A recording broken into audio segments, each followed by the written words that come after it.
Então eu vou começar lendo o texto de Romanos, que nós estamos lendo esses dias todos. Sabemos que todas as coisas cooperam para o bem daqueles que amam a Deus, daqueles que são chamados segundo o seu propósito. Porquanto os que de antemão conheceu, também os predestinou para serem conformes à imagem do seu Filho, a fim de que ele seja o primogênito entre muitos irmãos. E aos que predestinou, a esses também chamou, e aos que chamou, a esses também justificou, e aos que justificou, a esses também glorificou. 1 Coríntios, que eu pedi para os irmãos abrir, é a partir do verso 9. 1 Coríntios 6, a partir do verso 9. Diz o seguinte: ou não sabeis que os injustos não herdarão o reino de Deus? Ora, nós vimos no cinturão, na corrente de ouro da salvação, que aqueles que foram predestinados, eles são justificados. E aqui diz o seguinte: não sabeis que os injustos não herdarão o reino de Deus? Não vos enganeis, nem impuros, nem idólatras, nem adúlteros, nem efeminados, nem sodomitas, nem ladrões, nem avarentos, nem bêbados, nem maldizentes, nem roubadores herdarão o reino de Deus. Tais fostes alguns de vós, mas vós vos lavastes, mas fostes santificados, mas fostes justificados em o nome do Senhor Jesus Cristo e no Espírito do nosso Deus. Se os irmãos quiserem abrir em Romanos 8 e deixar lá aberto, a gente vai usar mais à frente. Eu ainda vou acrescentar mais um texto para essa exposição.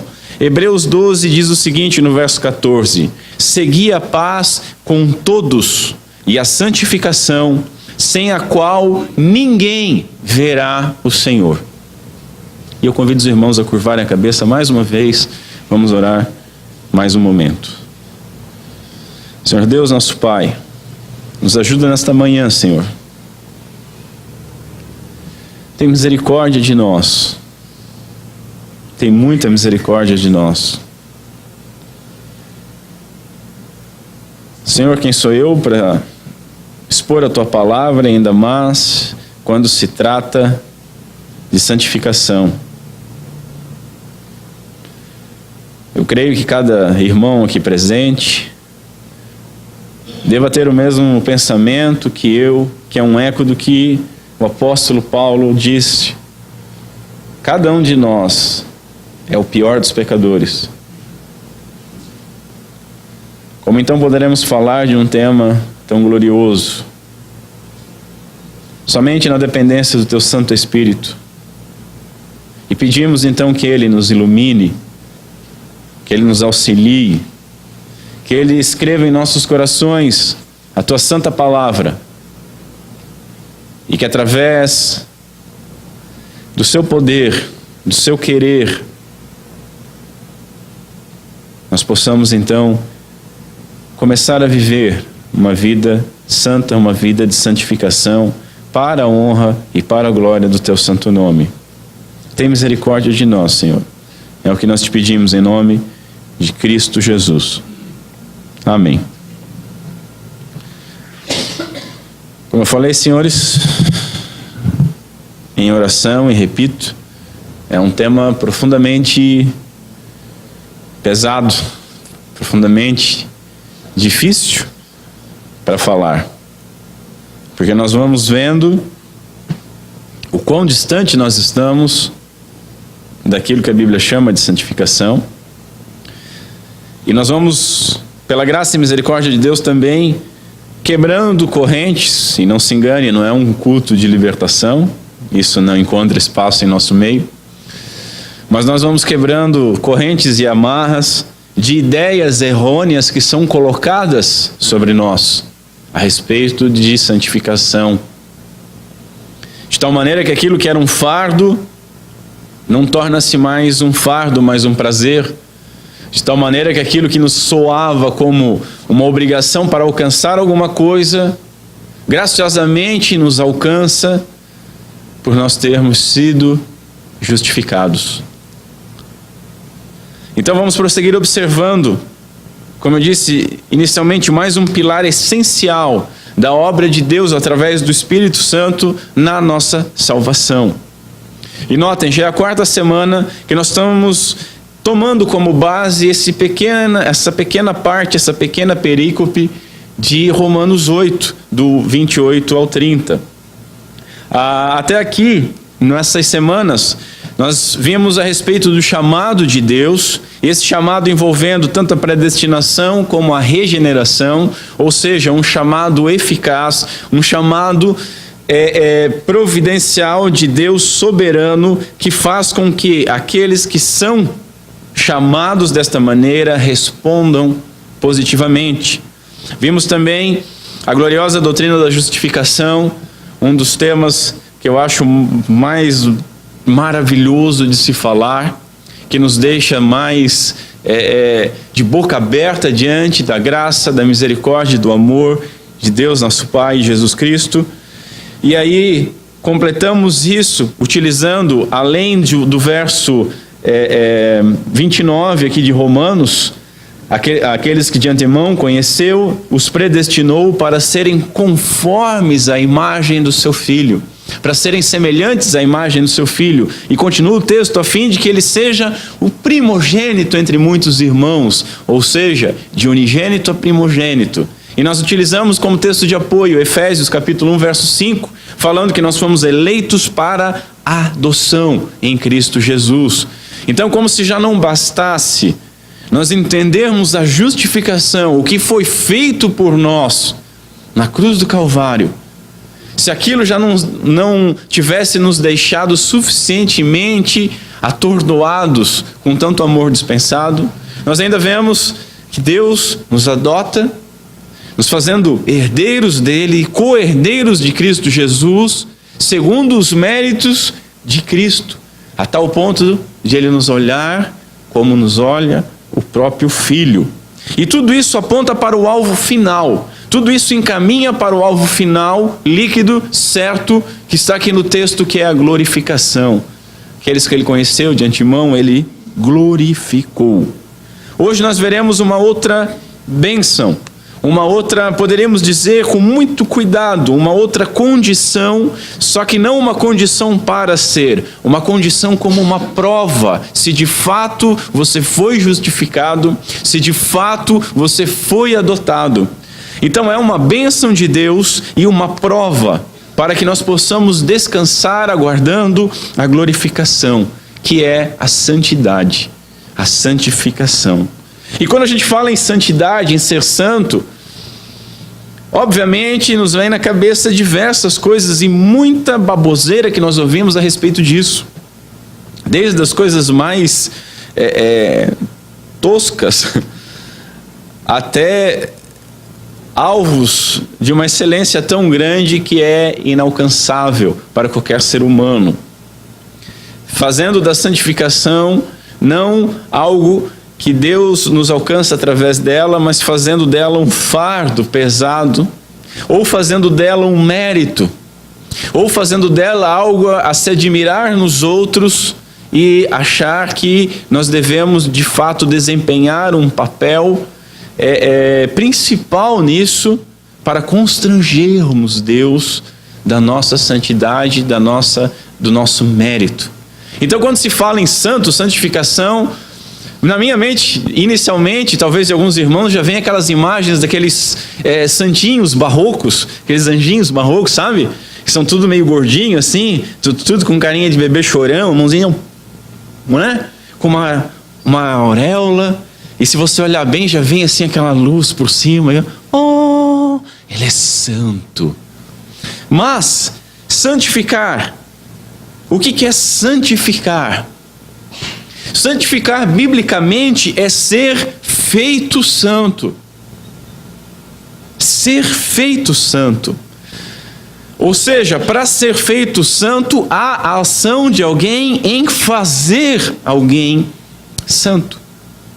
E o que é ser santo? Santo é ficar parado na posição barroca? Santo é uma pessoa que tem uma luz brilhando sobre ela e os anjinhos barrocos ao redor? Santo é aquela pessoa que sente coceira nas costas, que parece que está nascendo a asa porque ela é muito especial e ela começa com aquela, eu não posso estar em tal lugar, ouvir tal coisa, porque isso constrange a minha santidade. Sabe aquele papo? Já ouviram esse papo? O que é santo? Santo é ser simplesmente separado. Separado. É ser separado do mundo. É ser separado da corrupção. É ser separado do pecado. Uma outra definição que podíamos dizer para santo é ser puro. Algo puro. As fontes puras de água viva do Senhor, elas exibem a santidade. Então ser santo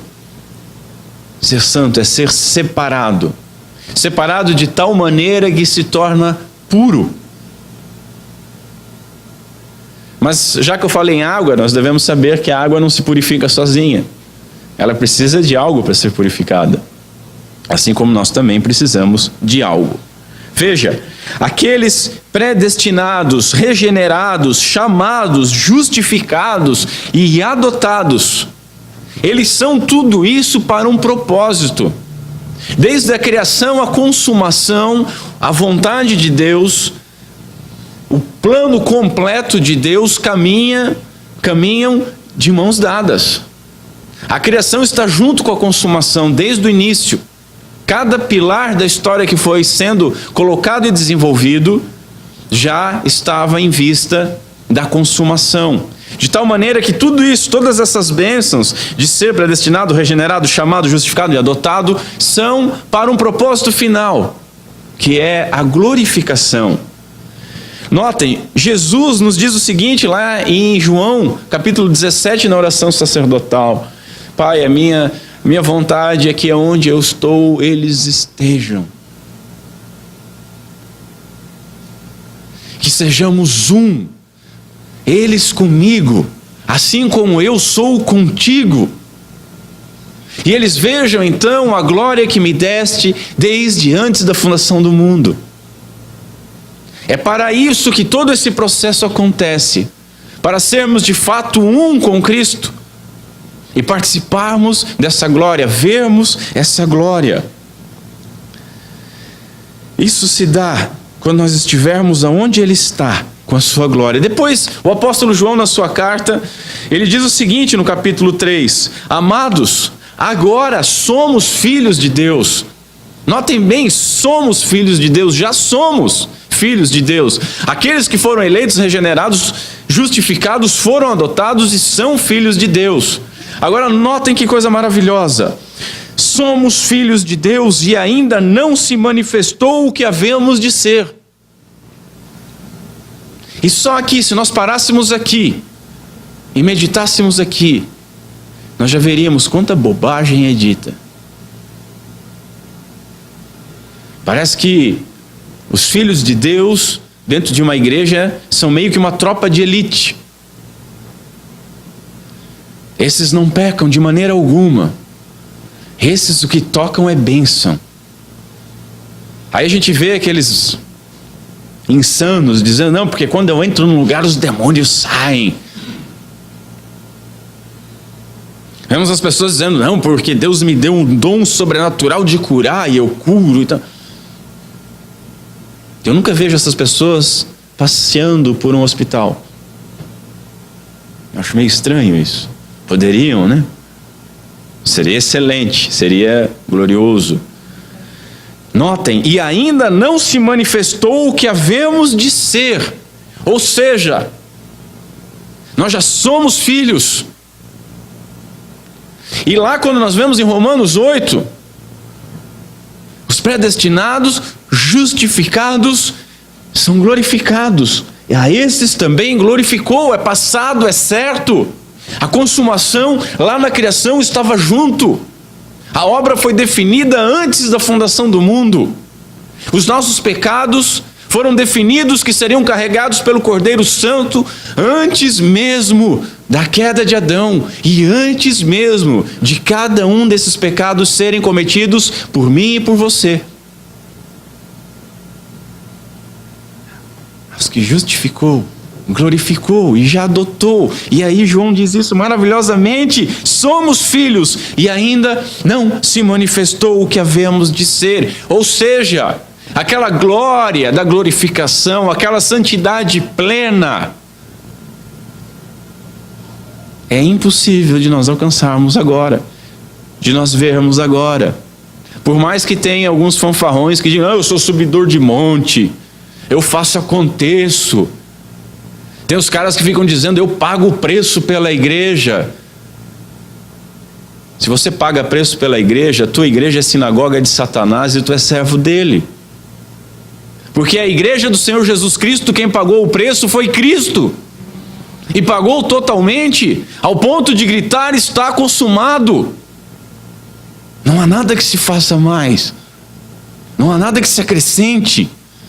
Não há nada que se retire. Não se manifestou o que havemos de ser, todavia, sabemos que quando Ele se manifestar, seremos semelhantes a Ele, porque o veremos como Ele é. Irmãos, imaginem isso, vocês verem a Cristo Jesus glorificado, serem transformados à imagem dEle, terem noção completa do preço que foi pago na cruz, ter uma concepção plena, límpida, clara da sua pecaminosidade e merecimento diante de um Deus santo. Mas vejam, o veremos como Ele é e seremos semelhantes a Ele. O que diz ali em Romanos? Porquanto aos que de antemão conheceu, também os predestinou para serem conformes à imagem do seu Filho. Como Hebreus capítulo 12, 14 que eu li disse, sem santificação ninguém verá o Senhor.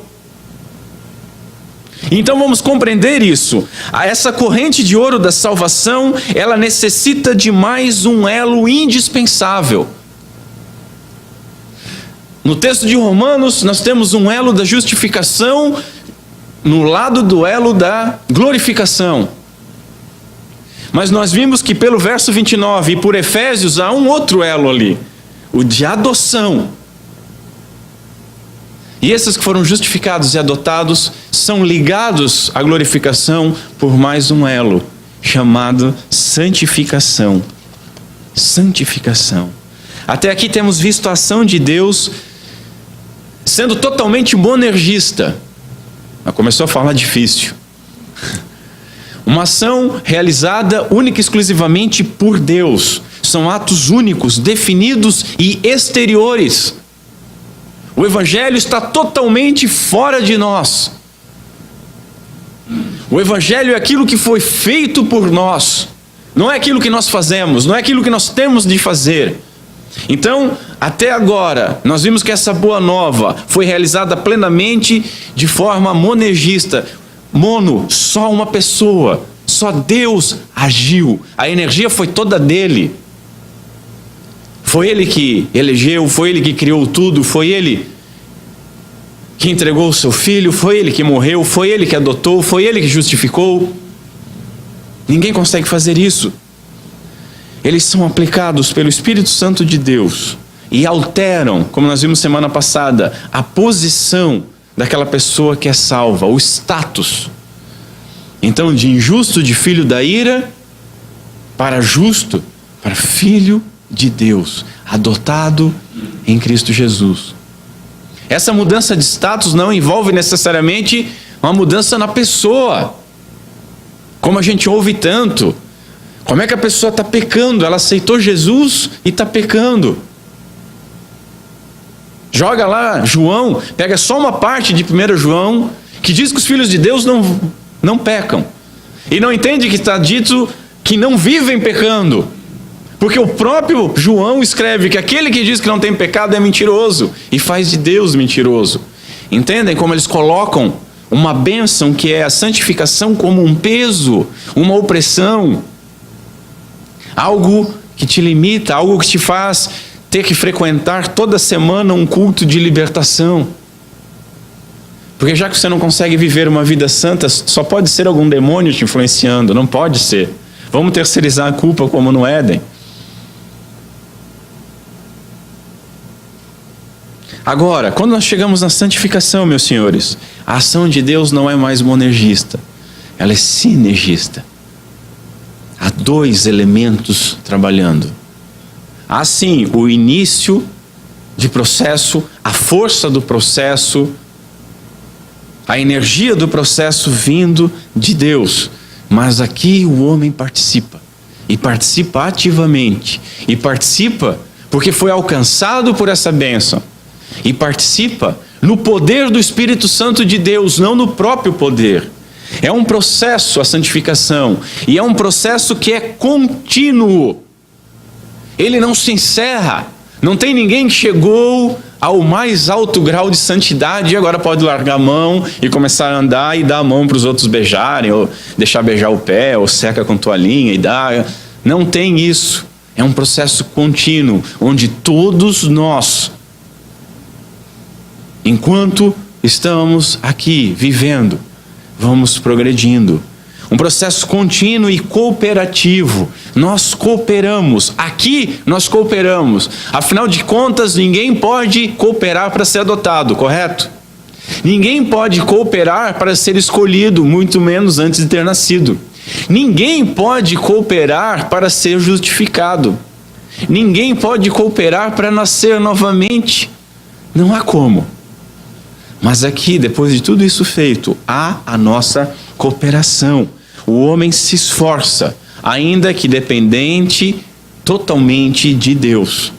Um teólogo chamado Rod, ele diz o seguinte: ao mesmo tempo que a santificação é uma graça, ela é também um dever. E nada pode ser mais verdadeiro. É uma graça, é uma bênção. E a igreja hoje está tão corrompida, há tanto joio no meio do trigo que deveria ser a igreja está tão impura, que quando se fala em santificação, há um remexer nas cadeiras, há um espírito de... Por quê? Porque está falando de algo que vai contra a natureza da maioria das pessoas que frequentam os cultos domingo após domingo. Por quê? Porque elas não foram regeneradas. A santidade não diz respeito a elas. Elas buscam a santidade como algo terrível, pesado, quase que asqueroso, porque dói muito, mas que é necessário para elas alcançarem alguma graça diante de Deus. Como um trabalho que merece um pagamento no final. Enquanto que o Filho de Deus, ele se quebranta diante da imposição da santificação. Ele sabe que é um dever dele ser semelhante ao Pai, ser santo, como Deus é santo. Mas ele entende que isso também é uma graça. Ele não olha, como a gente vê às vezes quando você está falando sobre Cristo Jesus para alguém: não, eu não posso me converter porque eu ainda quero aproveitar a vida. Eu tenho muitas coisas para fazer. Ele sabe que não existe vida fora de Cristo. Ele sabe que é uma graça essa nova vida. É uma dádiva que ele possa viver de uma maneira diferente. Como Cristo Jesus, quando está falando do fariseu e do publicano ao templo, você nota isso claramente lá. Há alguém que está trabalhando na santificação, porque foi alcançado pelo Evangelho, porque desceu do templo justificado. E a oração dessa pessoa era de cabeça baixa, batendo no peito e dizendo: Senhor, sede propício a mim, tem misericórdia de mim, que sou pecador. Ele estava voando baixo. Em compensação, o outro que entendia tudo de santificação, de santidade, o outro que se distinguia dos demais porque buscava ser santo, o outro que chega ao ponto de, embriagado no seu orgulho, levantar a sua voz a Deus, dizendo: Senhor, obrigado porque eu não sou como esse pecador. Notem, ele está achando que qualquer passo de santidade que ele deu é merecedor de algum pagamento de Deus. Deus se tornou o credor dele. Eu já falei para os irmãos que essa oração ela poderia ser corrigida de uma maneira bem simples. Se ele não colocasse o tempero do orgulho. Não é obrigado porque eu não sou como ele. Mas deveria ser: Senhor, muito obrigado porque tu não permitiu que eu me afundasse assim. Senhor, eu sou pior do que ele, mas na tua graça, Tu me protegeu de ir tão além no pecado. Essa é a diferença. Por quê? Porque o Filho de Deus enxerga a santificação como uma graça de Deus, um favor imerecido e uma bênção que é alcançado. E para ele não é pesado. Por que João nos diz o seguinte? Os mandamentos de Deus não são pesados. Ora, nós sabemos que são pesados, mas são pesados para a nossa natureza carnal. O nosso espírito renovado em Cristo Jesus tem prazer na lei de Deus. Filipenses 2 nos diz, porque Deus é quem efetua. Deus é quem efetua em nós, tanto querer como realizar, segundo a sua boa vontade. Então, notem, a obra, o trabalho, o esforço de santificação é conjunto. Nós devemos querer ser santos, porque Deus o é. Devemos nos esforçar a isso.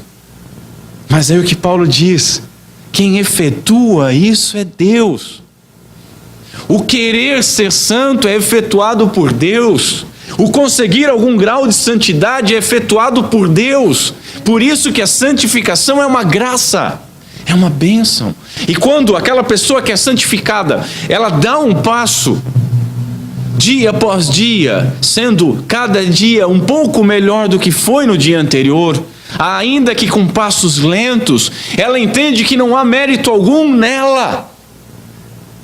Ela curva sua cabeça, dobra seu joelho, ergue as suas mãos ao alto e diz: Senhor, obrigado pela tua graça que frutificou em mim. Afinal de contas, os frutos do Espírito são frutos do Espírito. É Ele que efetua o querer e o realizar segundo a boa vontade de Deus. O processo, senhores, esse processo só vai terminar na glorificação. Até lá, todos nós seremos simultaneamente justos e pecadores. Até lá, nós vamos nos arrepender constantemente pelos nossos pecados. Até lá, nós vamos buscar com toda a nossa força debaixo da graça de Deus, mas é somente lá que termina. Lembre, a santificação não altera a posição do crente. Melhor falando, a santificação não altera a posição do indivíduo. Ela muda o seu coração conforme a mudança no seu status, conforme a mudança na sua posição, de filho da ira para filho de Deus. Quando filho de Deus, ela busca a santificação, e ela pode buscar a santificação por causa da graça de Deus.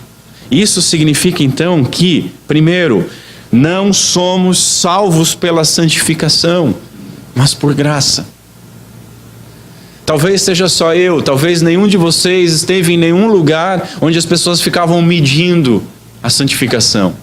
Ficavam medindo quem era mais santo, ficavam medindo quem orava mais, ficavam medindo quem fazia mais isso ou aquilo.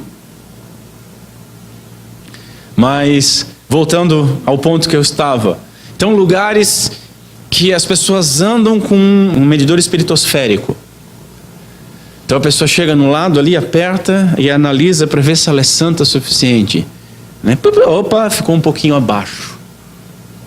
Um pouquinho abaixo. Ah, não, é verdade. Ontem quando eu subi o monte, estava 3 horas orando, eu cochilei. Ah, não, então é isso. A gente está rindo, mas é bom que a gente ria disso, porque a gente está rindo de nós mesmos. Porque quando a gente acha, eu estou indo no exemplo extremo, né? No mais pitoresco que eu posso ir. Mas quando nós achamos que fazemos qualquer coisa que nos torna digno da graça de Deus, nós estamos na mesma condição. A obediência completa da lei nos faria servos inúteis. Você já obedeceu alguma coisa da lei? Alguma coisa da lei? Pegue um mandamento, qualquer mandamento, escolha o mandamento que você acha mais legal e bacana. Medite 30 segundos nele e veja se você já cumpriu ele em algum momento da sua vida. Não tem mérito algum, é graça. Então, não somos salvos pela santificação, mas é por graça. Graça.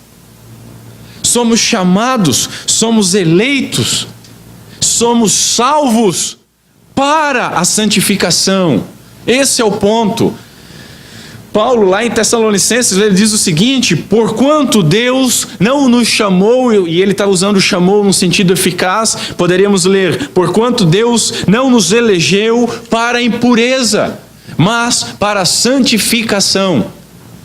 Fomos escolhidos para a santificação, fomos perdoados para a santificação, fomos justificados para a santificação, fomos adotados para a santificação, e estamos sendo santificados porque nós já fomos glorificados.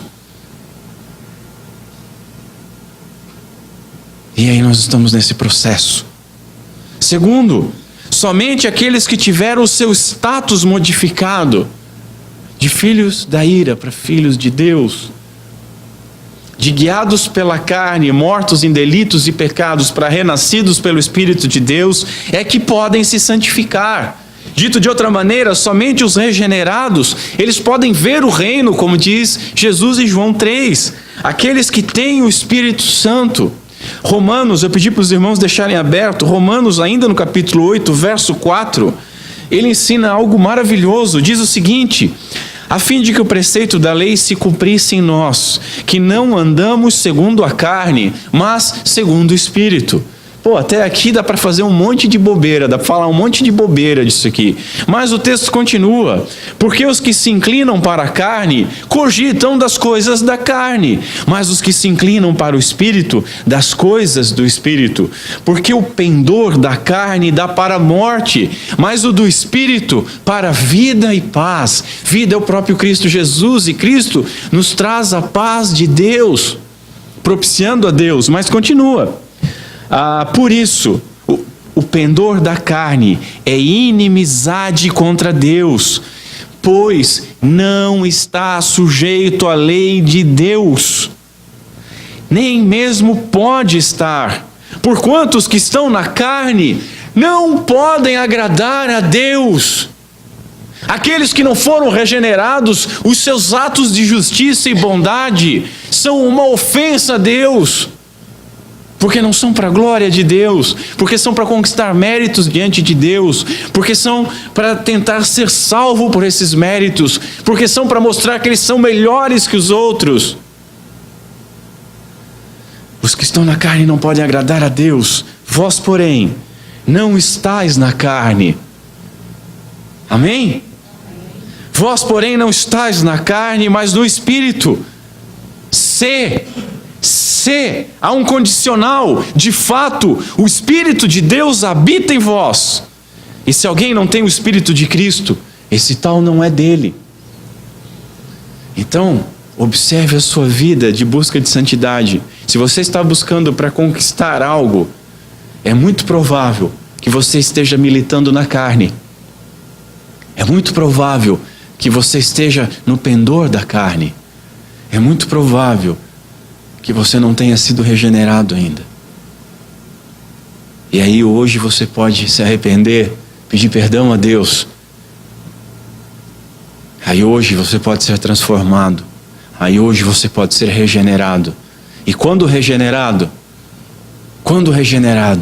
a inclinação para as coisas do Espírito, a obediência à lei, é algo gracioso, é algo que vem natural pela força do Espírito Santo, que modifica, efetua em você, em mim, o querer ser santo e o conseguir algum grau de santidade enquanto nós peregrinamos por esse mundo. E aqui ocorre uma tragédia na igreja atual, senhores. A confusão entre santificação e moralismo. Isso é terrível. Isso é terrível. Quantos lugares se chamam de igreja e não são igrejas? Infelizmente. Porque não é ensinado o evangelho, mas é ensinado moral. Existe código de moralidade. A tal ponto de hoje, quando você vai falar, às vezes, de Jesus para alguém, a pessoa diz o seguinte: olha o nível que está no senso comum. Não, eu gosto da minha cerveja, eu não vou largar o meu cigarro, eu não vou me vestir daquela maneira. Por que isso, senhores? Por que isso? Porque muitos dos lugares que se chamam igreja transformaram a igreja em alguns pontos de regimento interno, de moralidade exterior, de algumas coisas que você tem que fazer para ser crente. O que eles fazem? Eles pegam um copo cheio de corrupção dentro, cheio de morte, cheio de churume. E aí eles pegam por fora e lavam. Deixam com uma vista. Deixa eu aproveitar que eu estou com sede. Deixam com uma vista bonita por fora. A pessoa começa a falar a linguagem de crente. Começa a frequentar os lugares de crente. Começa a ouvir música ruim porque essa música é gospel. Às vezes a letra é mais blasfema do que qualquer música fora. A música é mais mal tocada do que o que se vê hoje no funk carioca. Mas não, é para Deus. A pessoa começa a se vestir, a falar, mas dentro continua morta, continua um churume. Essa confusão acontece porque coloca sobre a obediência e moralidade legalista a causa de ser ou não ser salvo. A pessoa pode dizer assim, não, tal pessoa não é salva. Porque é um salvo, e aí eu vou falar só nos pitorescos. Fulano não é salvo. Mas por quê? Você tem o medidor espiritosférico dele, né? Você bateu ali, acusou. Não, eu vi fulano, ele estava ouvindo uma música do mundo. Ele não é salvo. Ele estava vendo um filme do mundo. Ele não é salvo. Já pensou se a gente levasse isso ao extremo? Não, fulano não é salvo, ele está vestindo uma roupa que foi feita pelo mundo. A sua roupa foi feita por crentes? Sua roupa foi feita por levitas? Não foi. Então você está em pecado. Notem, aí começa a analisar o outro. E aí quando as pessoas começam a analisar os outros, sabe o que isso significa, senhores? Eu vou ilustrar corporalmente. Quando você está assim, geral, você está passando uma mensagem, pelo amor de Deus, não olha para mim. Que nem eu mesmo consigo olhar para mim. Então você aponta o erro do outro, porque talvez o erro do outro eclipse a sua escuridão, as suas trevas. Talvez as pessoas se escandalizando com o outro não olhem para você, já que você mesmo não tem coragem de olhar. Porque o que você vê dentro de você são trevas.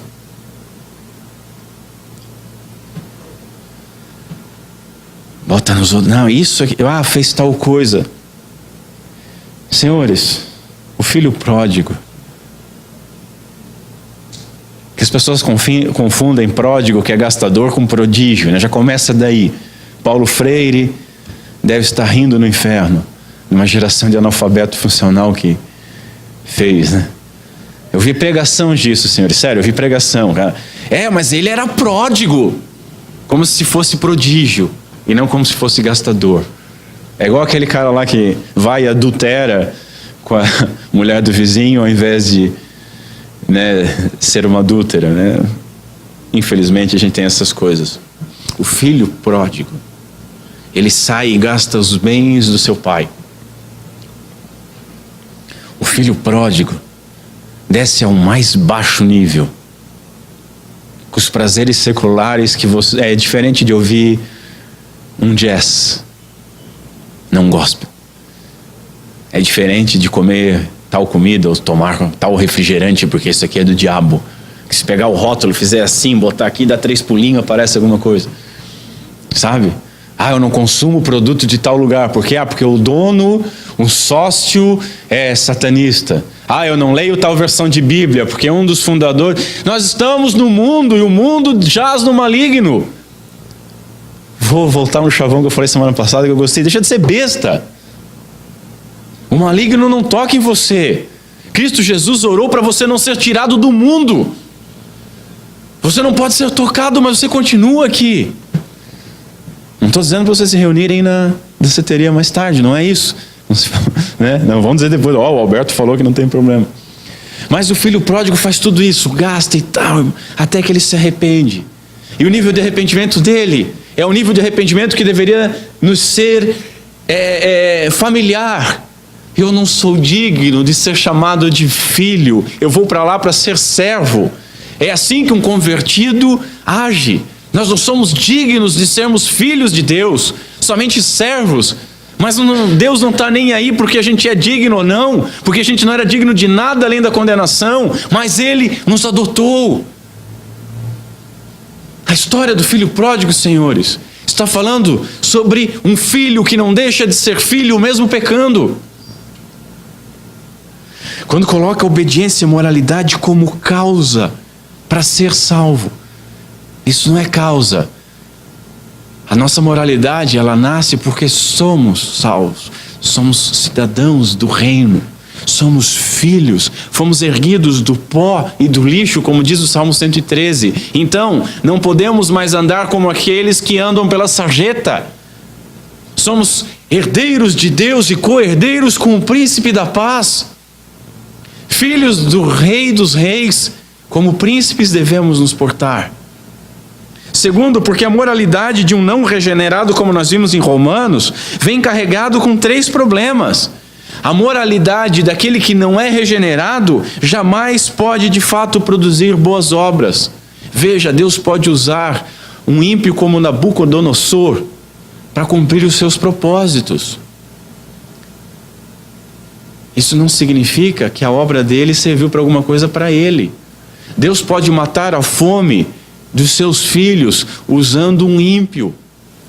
Deus pode matar a fome dos seus filhos usando um satanista.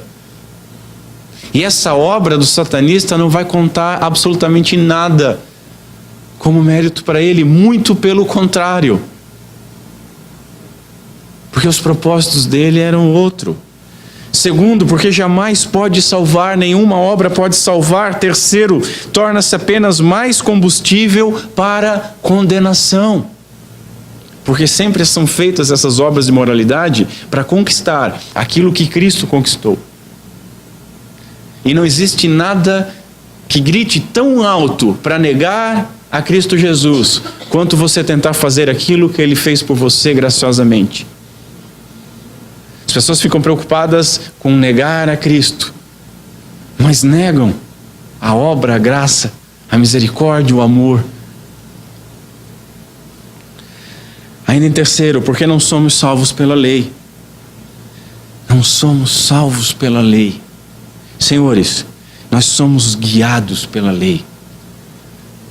A lei de Deus é maravilhosa, é pura, é santa. A lei de Deus nos conduz a Cristo Jesus, porque o que a lei exige de nós é impossível nós fazermos. De tal maneira, a lei nos condena, a lei nos afunda, a lei revela quão pecaminoso nós somos. De tal maneira que quando você olha para a lei, você grita, eu preciso de um Redentor. E você encontra essa redenção em Cristo Jesus. Mas notem, depois de ela te conduzir a Cristo, ela não é abandonada. A lei ainda é o nosso padrão moral. A lei ainda nos serve como um padrão de moralidade divino, porque reflete a santidade de Deus. O Salmo 73, ele fala algo maravilhoso. Somos guiados pelo conselho de Deus. Conselho de Deus não é assim, Deus, olha, eu acho que você deveria fazer tal coisa. Não, o conselho de Deus é mandamento. Tu me guias com teus conselhos, é com a tua lei, é com a lei de Deus que Ele vai nos guiando. Mas olha que maravilhoso salmo, tu me guias com a tua lei e me recebes em tua glória. É Deus que recebe, é Deus que guia através da lei dele. Não é a gente pela nossa força, mas é Ele guiando, é Ele efetuando o querer e o realizar de obediência. Mesmo a pessoa mais obediente, o crente mais obediente, ele é ainda um pecador. 1 Coríntios 6, a gente leu o verso 11. Eu tenho chamado a atenção para os irmãos para ler com calma as coisas. O verso 11 diz o seguinte, ele traz uma sequência deveras interessante. Diz assim, vós fostes lavados. Que coisa maravilhosa. Veja, vós fostes, é passivo, fostes, é passado. Vós fostes lavados. No que nós somos lavados? No sangue do Cordeiro. Nós viemos vermelhos de pecado, mas algo que é mais vermelho, rubro, nos lava e nos purifica, nos tornando alvos como a neve. Vós fostes lavados, perdoados pela obra de Cristo Jesus. E aí o texto continua, vós fostes santificados. Santificados, um processo contínuo. É um processo contínuo. Algo que é definido, mas a gente sente continuamente. E ainda diz mais um, vós fostes justificados. Justificados. Lembram quando a gente falou de justificação? O que é justificação? Os irmãos lembram disso? O mérito de Cristo Jesus é aplicado a nós. Nós não obedecemos a lei, Ele obedeceu. O reino de Deus só entram justos, é o que esse texto de 1 Coríntios fala. Não vos enganeis, isso, aquilo, aquele outro, os injustos não herdarão o reino. Todos aqueles que praticam essas coisas são injustos, mas nós fomos justificados por Cristo. O seu mérito foi aplicado a nós. Agora notem, por que tem essa sequência? Por que Paulo não está falando vós fostes lavados, vós fostes justificados e vós fostes santificados? Depois de ser justificado. Eu tenho uma teoria. Nós fomos lavados, perdoados. Nós fomos santificados. Estamos sendo feitos santos pela ação de Deus no seu espírito, que trabalha no nosso espírito o querer e o realizar. Só que a nossa santificação é falha. Nós falhamos. Nós caminhamos, mas falhamos. Nós tropeçamos. Nós não alcançamos a plenitude da obediência, da graça, da misericórdia. Vamos ver dois mandamentos. Já tem gente que torce o nariz quando fala de lei. Tudo bem, vamos pegar só a lei do Novo Testamento. A lei ela foi resumida na Bíblia em vários lugares. A lei é resumida no Éden, a lei é resumida no Monte Sinai, a lei é resumida no Sermão do Monte. Entende? Nós não temos um compêndio total da lei de Deus. São resumos da lei de Deus. Mas vamos pegar de Novo Testamento. Amar a Deus sobre todas as coisas. Somente isso. Quem consegue amar a Deus sobre todas as coisas? Quem ama a Deus de fato? Quem seria louco o suficiente para dizer, não, eu amo a Deus? A gente encontra bastante, mas que falasse isso seriamente, diante de um juízo sério. Nós não conseguimos cumprir. Então, vós fostes santificados. E quando nós olhamos para o nosso nível de santificação, que é debilitado pela nossa carnalidade, que aguarda o ser revestido de incorruptibilidade, quando nós não vamos mais pecar, quando nós fomos transformados à imagem de Cristo Jesus, nós temos um consolo. Vós fostes justificados. Então, quando eu caminho na minha santificação débil, eu não me desespero, porque a minha salvação não está calcada na minha debilidade em obediência, mas na obra de Cristo. Na obra de Cristo. Isso me traz paz. Isso me traz conforto. Isso me traz consolo. E de maneira alguma deve trazer frouxidão ou braços cruzados. Senhores, veja, entendam o seguinte: o padrão de santidade exigido por Deus, santo, 3 vezes santo, é o de Cristo Jesus. É o de Cristo Jesus. Quando o texto diz que os injustos não herdarão o reino, O que está dizendo é que somente alguém com a justiça de Cristo pode herdar o reino. Lembra que nós falamos da justificação? Que é muito bom, excelente termos todos os nossos pecados perdoados. É maravilhoso, é glorioso termos os nossos pecados perdoados. Mas se eles fossem só perdoados e agora nós tivéssemos por conta da nossa santificação, nós estaríamos na condição de Adão. E cairíamos de novo. Isso é o que o arminianismo diz de maneira torta. Você foi perdoado, mas você tropeça, perde a salvação. Aí se levanta, ganha de novo, e assim por diante.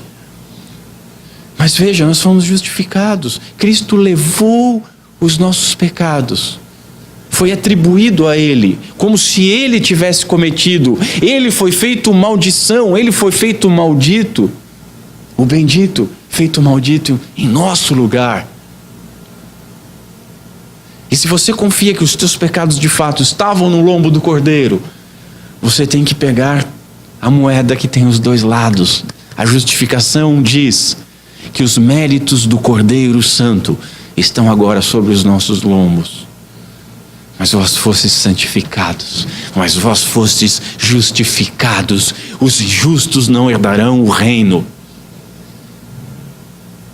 Ainda que tivéssemos todos os pecados perdoados, não temos nenhuma justiça para entrar no reino. Nenhuma. Deus exige o padrão que é Cristo. E isso nos é dado por graça. Deus não aceita menos. Deus não é igual a um pai humano que vê o seu filho lá jogando futebol e não joga nada. Aí dá um chute que vai na direção do gol contrário, assim, de tão perna torta que é o menino. E aí ele diz: boa, filhão, é isso aí, é o meu campeão. Deus não trabalha dessa maneira. Para Deus ver como justo, tem que ter a justiça de Cristo. E Ele olha para nós através do mérito de Cristo. As boas obras, a obediência, a santificação do crente, elas só são aceitas não por causa da sua qualidade inerente, mas por causa de Cristo Jesus, por ter sido justificado por Cristo. A Bíblia diz que se nós tropeçarmos numa vírgula da lei, nós somos condenados por toda a lei. Mas Cristo não tropeçou em nenhuma vírgula da lei. Nenhuma vírgula da lei. É por isso que a nossa oração só é aceita por Deus pelo mérito de Cristo, pelo intermédio de Cristo, pela mediação de Cristo. As pessoas ficam apavoradas quando eu digo coisas desse tipo. Mas hoje aqui, se a minha pregação não for pelo mérito de Cristo, se o nosso culto não for oferecido pela mediação de Cristo, o nosso culto é tão errado como qualquer outro culto afro-brasileiro, satanista, qualquer outra coisa. Não existe um culto melhor que o outro, porque todos nós somos pecadores. Os nossos cultos, as nossas orações, os nossos cantos só podem ser ouvidos por Deus Pai através da mediação de Cristo Jesus. Deus Santo, quando Ele ouve a tua voz carregada de pecado, de orgulho, dizendo: ah, Senhor, eu te amo, e Ele olhando e vendo, isso é a mais pura mentira. Tu está dizendo que me ama, mas se o celular tocar, tu vai parar de falar isso para atender, porque alguém é mais importante que você. Você está falando isso, mas está falando isso antes de dar play num filme indecente. Você está falando isso, mas logo depois de olhar para a mulher ou para o marido do próximo. Você está mentindo nesse momento. Por que Ele não nos consome? Porque é oferecido pelo mérito, pela mediação de Cristo, que está à direita do Pai, intercedendo por nós. E está dizendo: eu morri por Ele. Ele ainda tem esses pecados todos, mas eu levei todos eles na cruz do Calvário. A minha obediência está sobre Ele. A minha justiça está sobre Ele. E o acusador pode ficar ao redor dizendo: ah, Ele é isso, Ele é aquilo. Nárnia fala isso de uma maneira maravilhosa. No momento que quem faz a bruxa, a feiticeira, que seria Satanás, diz: aquela criança fez isso, fez aquilo e merece morrer. E aí o leão, que simboliza Cristo Jesus, diz: eu sei, eu estava lá quando isso foi promulgado. O nosso Senhor, diante do trono, diz: eu sei, eu promulguei essa lei, eu morri por essa lei, eu cumpri no lugar dele. Agora o que ele faz é através de mim. Nós estamos trabalhando. É por isso, senhores, que nós não devemos nos desesperar, por exemplo, com a desobediência dos nossos filhos, dos nossos cônjuges, nem mesmo a nossa. Perdi a salvação. Você não perde aquilo que não merece. Quando você erra, você se joga de joelho e você diz: Senhor, eu pequei contra os céus, eu pequei contra ti somente, me perdoa. E esse teu pedido de perdão ainda está carregado de pecado, mas Cristo está dizendo: eu morri por ele. Se isso não é algo glorioso, se isso não faz o teu coração pegar fogo, tem problema. Tem problema. O não regenerado, senhores, pode ser um gigante moral. E infelizmente hoje na igreja você vê aquelas frases que eu tenho denunciado aqui: fulano de tal só falta aceitar Jesus, de tão bom que ele é. Para ser crente ele só precisa de Cristo. É a mesma coisa que dizer que para aquele artigo ser uma bola só falta ser redondo. Se só falta Cristo para ele ser cristão, então falta tudo. Mas o mérito, a bondade dele, a moralidade dele te constrange porque você é pecador. Porque você não está conseguindo empatar nem com o ímpio. A moralidade que nós vemos nas pessoas, essa moralidade toda, sem Cristo, não serve para nada. Só vai pesar mais no inferno. Senhores, eu glorifico a Deus por isso. Eu glorifico a Deus porque não depende de quem quer ou de quem busca, mas em Deus usar de misericórdia. Eu glorifico a Deus por isso, porque somos dependentes da graça dEle, do beneplácito dEle, do bem-querer dEle, para que ninguém se glorie diante dEle. Ninguém pode se gloriar diante de Deus por nada. A mesma medida de graça que salvou Davi, que salvou Paulo, que salvou Lutero, Calvino, que salvou você, é a que me salvou, é a que salvou o ladrão da cruz, é a que salvou uma prostituta e várias outras que precedem os religiosos no reino dos céus. Entende isso, crente? E quanto mais santificados, menos o homem se gloria em si, mais ele se gloria na cruz de Cristo. Veja, isso não significa que nós devemos deixar isso para lá. É aqui, é hoje que os cristãos devem se santificar. Hoje é o tempo de nós buscarmos a santificação. Entenda o seguinte: no céu não há santificação. No céu só há os que foram santificados. Entenda o seguinte: no inferno não há santificação. No inferno só há os moralistas, os que achavam que mereciam o reino de Deus, os que achavam que eram justos o suficientes, os que achavam que não precisavam de Cristo Jesus. Só esses. Os irmãos devem lembrar da doutrina do pecado original. Nós somos todos pecadores. Devem lembrar da corrupção total do homem. Todo o nosso ser foi atingido pelo pecado. É por isso que eu digo, escandaliza as pessoas. As nossas orações são carregadas de pecado. Eu, quando prego, estou carregado de pecado. Eu não lembro agora se é Lutero ou Thomas Watson que diz, mas é Lutero, que as lágrimas de um pecador pedindo perdão estão cheias de pecado, estão cheias de corrupção. E muitos de nós não sabem nem mesmo o que é chorar pelos seus pecados.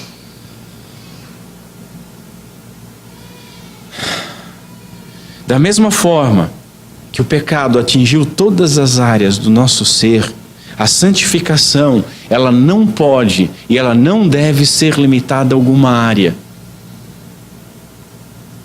Sabe? A pessoa vai separando, a pessoa separa, parece quando pega um terreno e vai separando por lotes. E a pessoa pega a si mesmo e vai separando por lotes. Ah, essa área eu vou me santificar aqui, é importante. Essa aqui eu vou deixar para depois. Não, é toda. Veja o que Paulo diz lá em 1 Tessalonicenses. O mesmo Deus da paz vos santifique em tudo. Compreende isso? O mesmo Deus da paz vos santifique em tudo.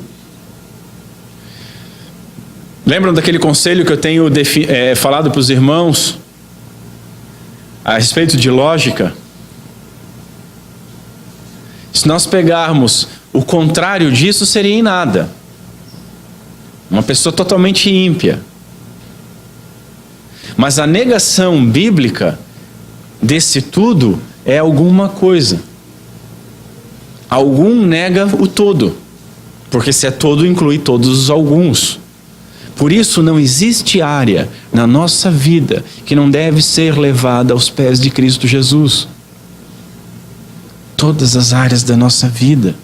E aqui há um outro problema em confundir justificação com santificação. Sem mudar a posição, não há como mudar o coração. É apenas aquilo que eu falei no início. Usa uma vestimenta, usa algumas frases prontas, né? Mas não mudou absolutamente nada. É um sepulcro caiado. Tem um morto ali dentro. É uma pirâmide, bela, bonita, formosa, mas tem uma múmia morta e podre lá dentro. É um copo cheio de imundície. É uma árvore que não dá fruto. É aquela pessoa que dizia antes: e aí, mano, tudo certo? E aí depois está dizendo: ô vaso, na benção? Não mudou nada. Mudou o linguajar. Está com a Bíbliazinha debaixo do braço. Está com uma camisa social, ou um vestido comprido. Ou agora a moda é ser louco para Cristo, né? A pessoa vai para a igreja normal, daqui a pouco está se enchendo de piercing, tatuagem, coisa. Porque Deus usa as coisas loucas do mundo. Nós falamos até aqui nas últimas mensagens sobre a segurança e confiança na graça, na eleição, na impossibilidade de nós perdermos a salvação. E aqui nós chegamos num divisor de águas. Primeiro, porque essa doutrina nos tira da zona de conforto. Tira da zona do conforto. Você pode muito bem entender e dizer: não, eu fui justificado. Eu compreendo a justificação. Eu compreendo que Cristo levou os pecados e que o mérito dele é aplicado para aqueles que são seus filhos que foram adotados. Logo, se eu compreendo, eu sou. Não exatamente, meu senhor. Não exatamente. Você pode assimilar essas doutrinas intelectualmente, mas pode não ter renascido. Você pode fingir a sua santidade, mas você não finge por muito tempo. Mas a gente encontra, ou vocês nunca viram alguém que fingiu a santidade. E aí o que é dito normalmente é que aquela pessoa, ela se desviou. Como assim? Ela perdeu a salvação. Como assim ela perdeu? João, e saiu do nosso meio, porque não era dos nossos, porque se fosse dos nossos, teria permanecido em nosso meio. Segundo, assim como as doutrinas que antecederam, a santificação, essas doutrinas antigas, né, que nós já vimos, eleição, adoção, justificação, elas nos dão confiança. Elas servem para nos dar confiança. Você muda a sua vida quando você compreende essas coisas. Da mesma forma, a sua análise diária, se você está crescendo, se você está obedecendo, ainda que pequeno, reforça essa confiança. Lembra que nós vimos lá em 1 João as 3 provas? E as provas quais eram? Tinha até o teste doutrinário, que era crer na verdade. Tinha o teste social, que era amar os outros. e o teste moral, que era obedecer a Deus. Notem que em 2 nós vemos princípio de santificação, a obediência, para saber se é crente.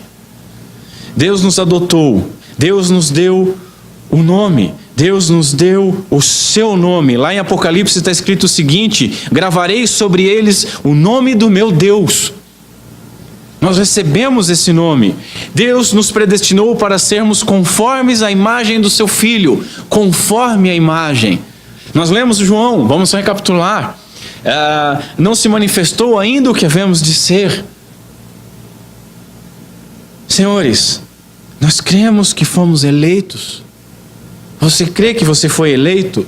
Você crê que foi regenerado? Você crê que foi chamado por Deus? Você crê que foi justificado? Todos nós cremos que fomos adotados em Deus, adotados em Cristo Jesus.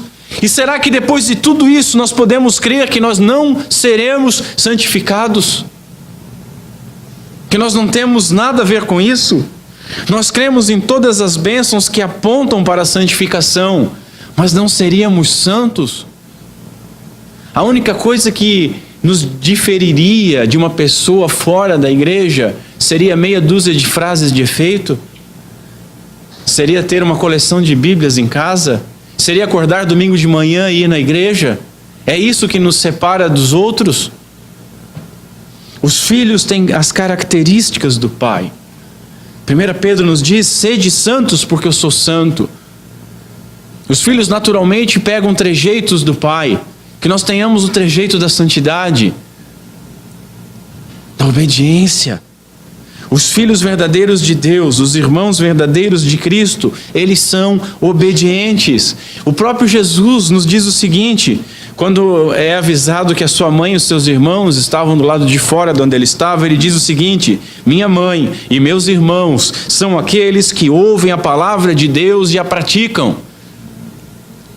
Você pode se considerar um irmão de Cristo, um co-herdeiro de Cristo, um herdeiro de Deus, adotado por Deus em Cristo. Se você pode, então você ouve. Você ouve, e ouvir tem um significado de obediência. Ouvir é para aqueles que foram renascidos, lembram? Regenerados. Quem tem ouvidos para ouvir, quem pode ouvir, ouça. Todo aquele que é nascido de Deus não vive na prática do pecado, diz João. Devemos nos avaliar diariamente. Devemos ter certeza diária de que somos melhores do que ontem. Não apenas anterior à conversão, mas melhores que ontem, melhores que mês passado, melhores que ano passado. É comum a gente ver as pessoas dizendo: antes de me converter eu era isso, eu era aquilo, eu era aquele outro. Às vezes fala até com um certo orgulho. Hoje eu sou, a fina flor, a quinta essência da santidade. Não, você tem que diariamente caminhar. Não é 100 metros rasos, não é um tiro, é uma maratona. É dia após dia. E, meus senhores, não interessa como você estava há 30 anos atrás, há 20 anos atrás. Interessa como você está hoje. Interessa como você vai estar amanhã. Você tem que continuar esse padrão. Se não, nós devemos lembrar de onde nós caímos. Devemos nos arrepender. Devemos pedir para o Espírito Santo força para obedecer e para inclinar a nossa carne à obediência. Deus Pai. Eu quero listar algumas aplicações para os irmãos brevemente. Primeira aplicação: não podemos confundir santificação com justificação. Isso tem que estar bem claro na cabeça dos irmãos. A santidade não é um caminho para Cristo. Gravem isso. A santidade não é um caminho para Cristo, mas Cristo é o único caminho para a santidade. Sem justificação não há santificação. Sem santificação não houve justificação. A obediência, ela não nos torna justos, mas uma vez justificados, nós somos capacitados a obedecer. É Ele que efetua em nós o querer e o realizar. Segunda aplicação: o nosso padrão é Cristo. De tal maneira que você nunca pode parar, sentar, apoiar suas mãos sobre a barriga e dizer: puxa vida, cheguei onde eu precisava estar. Nosso padrão é Cristo, e Cristo é excelente. Cristo é santo 3 vezes. O padrão é inalcançável. A santificação, então, é constante e deve ansiar a glorificação. Você deve ansiar pelo dia em que você não peca mais. As pessoas anseiam pela volta de Cristo porque a vida está difícil, porque tem problema para resolver. Mas na realidade você deveria ansiar aquele momento, aquele tempo, aquele dia eterno, aonde você não mais vai desobedecer, aonde a sua carne não vai querer mais se afastar de Deus, aonde você não vai mais contra a lei de Deus, aonde os seus interesses não vão mais importar, mas você vai estar vivendo plenamente para a glória de Deus. A justificação, então, nos torna perfeitos aos olhos do Pai. E quando falhamos, nós vamos a Cristo. Nós vamos a Cristo, porque falhamos constantemente. Vamos a Cristo buscar a sua graça. Terceira aplicação: para a santificação devemos usar os meios de graça. Nós vimos nas quartas-feiras os meios de graça. Ler a palavra de Deus, meditar na palavra de Deus, orar conforme a palavra de Deus, ter a vida guiado por aquilo que leu na palavra de Deus, participar dos cultos, participar dos sacramentos. As pessoas acham que elas estão bem vindo às vezes 2 vezes por mês na igreja, abrindo a Bíblia 1 vez por semana, orando 1 vez por dia, e acham que fizeram tudo. Se não é suficiente você orar o dia todo, você ler a Bíblia o dia todo e estar todo dia na igreja, quanto mais desprezar aqueles meios de graça que te ensinam a se conformar com a palavra de Deus. Quarta aplicação: você pode não saber o que Deus quer para a sua vida.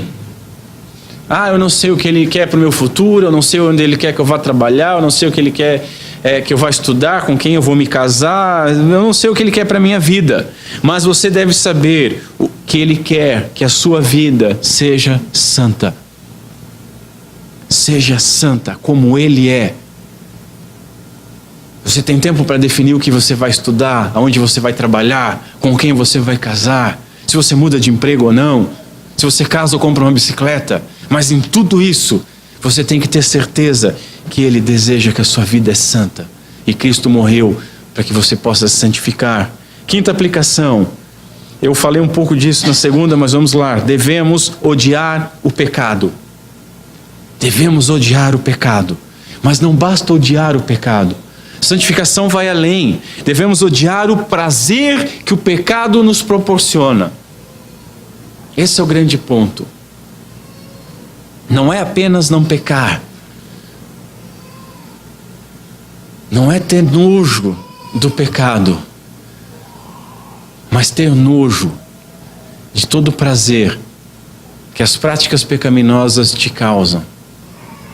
Aí é que você começa a caminhar em santificação.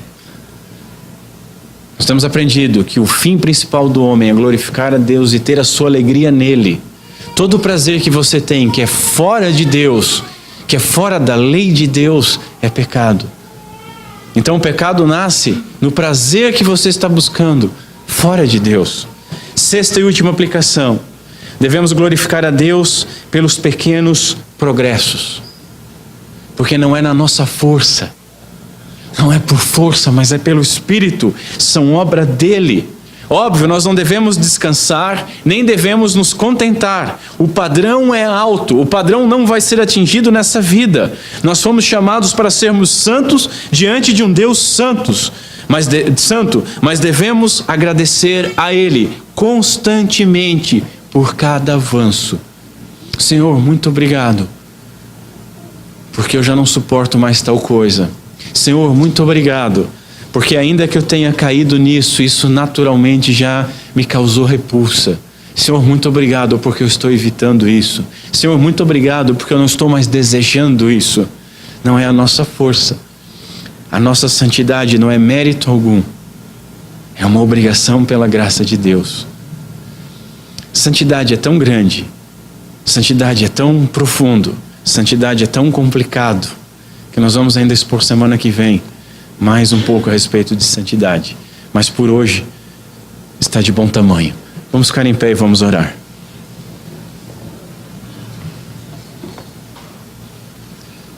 Curva a sua cabeça.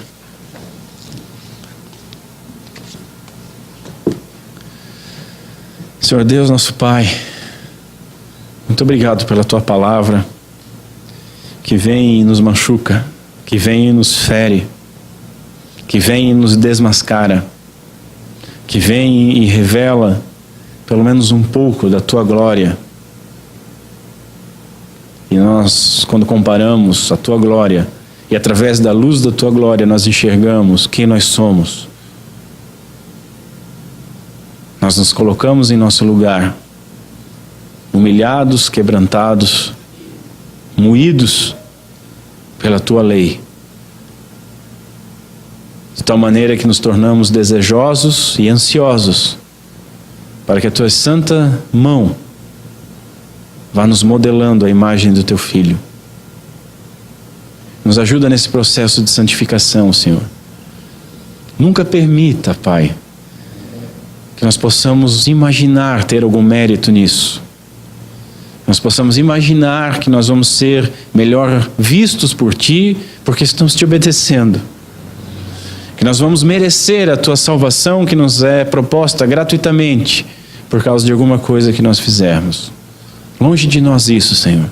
E longe de nós também imaginarmos porque entendemos que Tu escolheu um número de pessoas e Tu morreu por elas e justificou elas, nós naturalmente sejamos desse número e descansarmos nisso, sem vermos na nossa vida diariamente a prova, o desejo que prova de que nós de verdade fomos feitos filhos, o desejo de andarmos debaixo dos Teus mandamentos, debaixo da Tua vontade, em obediência, andarmos glorificando o Teu santo nome em toda e qualquer situação. Senhor, muda as inclinações dos nossos corações, trabalha e faz o que tiver que ser feito, moe o que tiver que ser moído, para que nós sejamos moldados à imagem de Cristo. E que em nosso coração nós tenhamos uma ansiedade constante e crescente por aquele dia, quando nós não mais Te desobedeceremos. Pedimos essas coisas em nome de Cristo Jesus e para a honra e glória do Teu santo nome. Amém.